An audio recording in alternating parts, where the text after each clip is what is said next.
A is for Apricot, Chapter 17, entitled Fine Dining. Alf loved chips. They were his favourite food in the world, and no matter where he was, or whether he was in a posh restaurant or a dumpy place, he always ordered chips with everything. If he could have had chips with his toffee pudding, he probably would have. The other thing that he loved to do was to cover and splatter his chips with tomato ketchup, so they ended up being so smothered that it looked like a massacre. Apricot's stomach rumbled as he watched Alf tucking in. He wasn't sure if Alf had ordered for him, and it seemed to take ages before the bowl was brought over. Apricot wasn't pleased. It was a bowl of salad. He disliked lettuce, but at least there was a small piece of cucumber to munch on, he thought. It was a small consolation.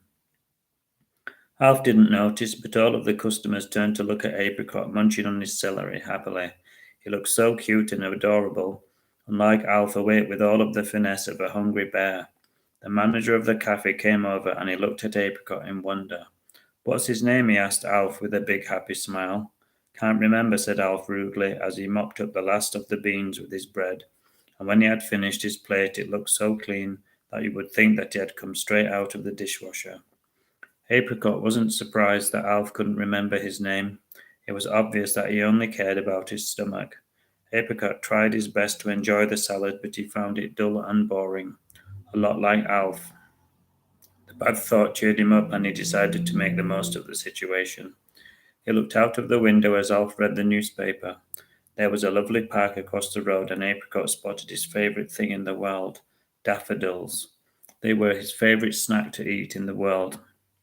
To him they were like the sweetest chocolate or the finest wine or the most delicious and Moorish biscuit ever.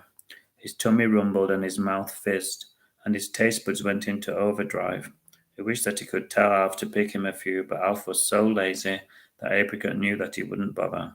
Then Apricot's pleasurable moment was ruined as Alf took him outside and then he lit up a cigarette and covered them both with thick, ugly smoke.